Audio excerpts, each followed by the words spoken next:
napasama ang Pilipinas, nag-score po tayo ng 71.65 out of 100 in the Economic Crime and Geopolitics Index o ECGI.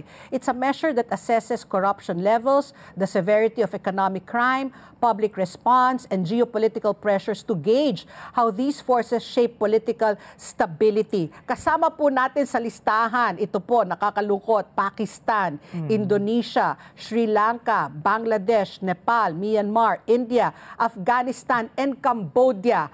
Nako, parang ayaw ko itong mga kasama dahil nga alam natin napakarami ng problema nitong mga bansang ito. So Dean, kayo na po magkwento po sa amin, ano pong ibig sabihin na napasama po tayo dito sa high political risk classification po ng ECGI?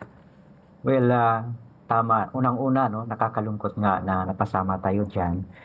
If I'm correct, parang 2 months ago, nasa medium risk lang tayo. Oo, September, diba? oo.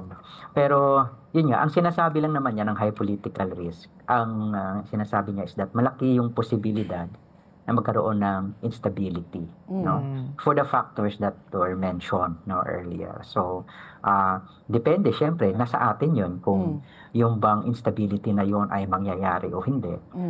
Malaking bagay kung ano yung gagawin ng gobyerno at syempre kung ano yung magiging tugon din ng mga tao doon sa ginagawa ng gobyerno. Ano lang naman yun, kumbaga it's a possibility, it's a likelihood, no?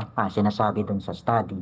Magandang makita kasi if I understand correctly, sa December 2025 pa, i-release yung full, well, December na pala ngayon, i-release yung full study, no? But, yeah, So, abangan pa natin po yun kung yung full study. Kasi this is on a monthly study pa lang. Kasi September, we were medium. Tapos, I guess, last month, high political risk. Okay, sige po. Chris.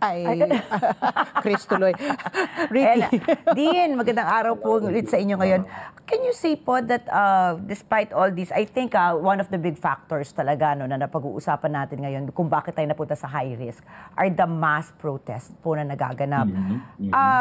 Kamusta naman po yung institutional response to this mass protest? Can you say na mababa po yung ating response sa mga institusyon? And because I'm asking, dahil alam naman po natin, kapag mataas po ang mass protest at mababa ang institutional response, mas nagiging delikado po yung bansa nga, di ba? Mas nagiging delikado yung political climate. Ano po yung long-term effects nito kung in the first place ay mababa nga ang institutional response po?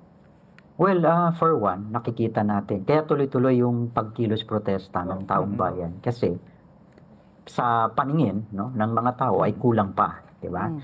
Kulang pa yung response. And at mapapansin natin ang mga nagpo-protesta ngayon ay hindi lang yung mga traditional na talagang nagrarally sa kalsada, di ba? Ang church ay nagmobilize na rin, no? At hindi lang Catholic Church, pati INC nagmobilize. At marami pang iba-ibang sektor ang nagkaroon ng iba-ibang mobilisasyon in the past few days. So, I would say, ang tingin, kaya natuloy-tuloy yan dahil nga kulang pa yung response, no, na ibinibigay ng gobyerno.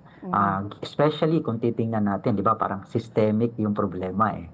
Hindi lang siya isang issue ng parang corruption sa isang institusyon or sa isang grupo ng mga tao, kundi merong malawakang, ang sabi nga nila, parang sabuatan, no? Hindi lamang ng mga tao sa loob ng gobyerno, pati na rin ang mga tao, mga pribadong sektor na merong transaksyon sa gobyerno.